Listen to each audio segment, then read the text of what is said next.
Hei kaikki, minä olen Jiri. Ja minä olen Rasha. Me olemme MVKK:sta. Ja tänään me puhumme arabiaksi ja suomeksi, että koronarokotuksesta. Eilen Venäjäsenä me katsoimme telkkaria ja me katsoimme haastattelua, kun he puhuivat koronasta ja rokotuksesta, että ihmeteitä suurin osa maahanmuuttajista he eivät ole ottaneet rokotusta ja mistä he pelkävät tai minkä syystä he eivät halua ottaa rokotuksia. Ehkä 90% Varsovassa, Turussa erityisesti he eivät ottaneet rokotuksia ja he eivät halua ottaa. Mitä sun mielestä se, Jari? No siis joo, se on hyvin vakava asia tosiaan, että he eivät uskalla ottaa rokotus, koska he pelkäävät sitä. Mistä he pelkävät? Tiedätkö mitä he sanovat, että he pelkävät, että he luulevat, että koronarokotuksia aiheuttaa hedelmättömyyttä, mutta tämä on väärä tietenkin. He ehkä mun mielestäni ongelma, että he saivat väärää tietoa tästä asiasta. Ehkä koska kieli on vaikea heille, sen takia meidän luulee, että puhumme arabiksi myös ja selittää, että ja suositelle kaikki menee ottaa rokotuksia. Mutta miksi koronarokotuksen tosi tärkeä? Kun sä puhut lääkärin kanssa ja sairaanhoitajan kanssa, mitä he sanoivat sulle, Jere? No siis on hyvin tärkeää ottaa rokotus, koska jos sä et ota rokotusta, niin sä voit joutua vaikka pahimmassa tapauksessa sairaalahoitoon, mikä on aika huono juttu. Mulla oli yksi kaverin kaveri, joka joutui 4 viikoksi sairaalahoitoon. Hän oli ihan koomassa. Koronan takia? Joo, koronan takia. Hänellä ei ole rokotuksia? Ei. Hän ei saanut. Joo, se on tosi Mutta nyt hän on ottanut rokotuksen, koska hän ei halua enää koronaa. Että korona on hyvin vakava sairaus. Että on hyvä, että saa rokotteen ja sitten pääsee taas matkustamaankin. Ja poistaa maskia. Tämä on tosi tärkeää meille, että kaikki haluavat poistaa maskia tietenkin. Joo. Ja nyt ehkä kerro sinä, mitä sinä suosittelet maahanmuuttajalle ja ei vain suomalaiselle, myös kaikille, mutta koska me haluamme kertoa maahanmuuttajalle myös, erityisesti kun me kuulemme, että 90% maahanmuuttajasta eivät ottaa pitää suositella ja neuvoa myös heille.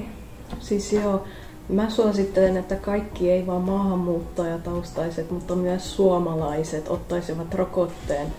Se on hyvin tärkeää, koska suurin osa rokottamattomista joutuu tosiaan sairaalahoitoon, mikä on huono juttu. Korona on vakava tauti ja sen ylitse päästäksemme on hyvä ottaa rokotus. Eli mä suosittelen sitä todella. Että älä kuuntele tai luota mitä joku muu sanoo, vaan luota mitä lääkärit kertoo, koska heillä on faktat. Ehkä jos sun ystävä sanoo, älä ottaa rokotus, koska aiheuttaa hedelmättömyyttä, älä usko. Se ei ole totta. Hän ei ole lääkäri. Niin, se ei ole totta. طبعا ما voin kääntää arabiaksi nyt. ييري طبعا هلا رح احكي باللغه العربيه.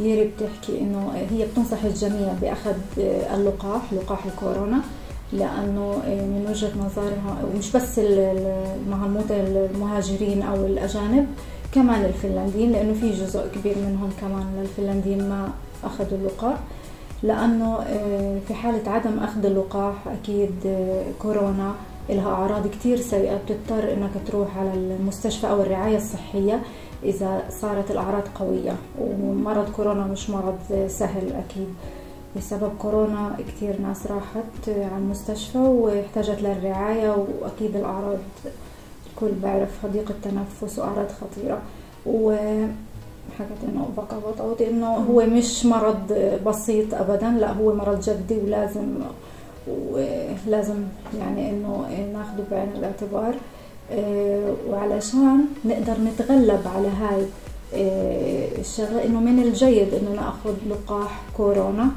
لحتى نتغلب عليها ونقدر نعيش حياتنا طبيعية. وما تصدقوا أكيد، يعني ما تأخذوا النصائح من أي حد، لأنه لازم نستمع فقط للدكاترة، للدكتور أو للناس المختصين بهذا الشيء. مش معقول إنه إذا أجت صديقة أو جار وقال إنه إحنا سمعنا إنه بسبب العقم إحنا بدنا نستمع لهذا الشيء. لازم نأخذ المعلومة الصحيحة من الدكتور والأخصائي، وتنصح الجميع وننصح الجميع بأخذ اللقاح. Mitä muuta sä haluat sanoa, Jeri, tästä asiasta? Että oikeasti mun mielestäni, että väärää tietoa vaikuttaa paljon. Joo, että misinformaatiota tosiaan. Että sitä on niinku huhuina liikkeellä kaikkien keskuudessa. Ja tosiaan on hyvä just kuunnella, mitä lääkärit puhuu, eikä sitä, mitä ystävä sanoo. Joo, se on totta. Että jos me haluamme koko elämän, että kaikki pitää oikeasti ottaa rokotuksia, että tällä hetkellä on tosi vakava ja tosi vaarallinen tilanne. Kyllä. Mä vain kuuntelin ja saada väärää tietoa. وطبعا أكيد بدورنا إحنا عملنا لقاءات عن طريق الأنفيكوكو. إحنا عملنا لقاءات كتير مع بعض الأجانب ومن الأطفال اللي بيتراوح أعمارهم 12 سنة، من 9 سنوات إلى 12 سنة، وكانت آرائهم إيجابية جدا بأنهم رح ياخذوا اللقاح. وهذا لا يعني إنه فقط الأجانب أو المهاجرين، الفئة المهاجرة ما بدها تاخذ اللقاح، لا، في أيضا من الفنلنديين مش مقتنعين ومش حابين ياخذوا اللقاح، لكن هو دائما يتم تسليط الضوء على الفئة المهاجرة. Mä puhun, että kun me tapamme lapset, kun me puhumme heidän kanssa, kuulitko mitä he sanovat, muistatko? No, he sanoivat juuri, että on hyvä, että ottaa rokotuksen, koska se on vakava tauti. Oikeasti oli tosi hyvä, ja mun mielestäni, että lapset, he olivat pieniä ja he olivat järkeviä, kun he sanoivat heidän mielipiteensä, että he haluavat ottaa rokotuksia. Ehkä sinä ihmettelit. Sä luulit, että voi kuulla jotain erilainen. Mutta tämä tarkoittaa, että silloin suurin osa he ymmärtävät, mitä tarkoittaa rokotuksia. Ja se on juuri hyvä asia just. Joo, tietenkin. اوكي، احنا اكيد راح نضلنا مستمرين بعمل توعية باللغة العربية، خاصة للناطقين باللغة العربية، حتى ننصح الجميع بانه ياخذوا اللقاح، وانه لا داعي انه للقلق. في ناس اخذت، احنا كنا بنحكي انه امبارح كنا بنتفرج بلقاء بالتلفزيون انه في ناس قالت ما راح تاخذ ابدا اللقاح، وفي ناس حكت لا هي اخذت اللقاح جرعتين، هم مقتنعين تماما وهم راضيين، وفي ناس لا مش بحاجه انها تاخذ اللقاح بدون، يعني ما بعرف. بس احنا بدورنا بنشجع وبنحاول انه ننصح الجميع باخذ المعلومه الصحيحه. واكيد رح نطلع عليكم بفيديوهات اخرى ولقاءات مع عديد من الاطفال وعديد من المسؤولين والمتخصصين بهذا الشيء لحتى ناخذ المعلومه منهم، واكيد رح يتم ترجمتها باللغه العربيه. Okei, onko sulla jotain muuta? Ei mun varmaan muuta tässä ollut. Okei, kiitos tästä rajoista. Kiitos ja kiitos kun katsoitte tämän videon.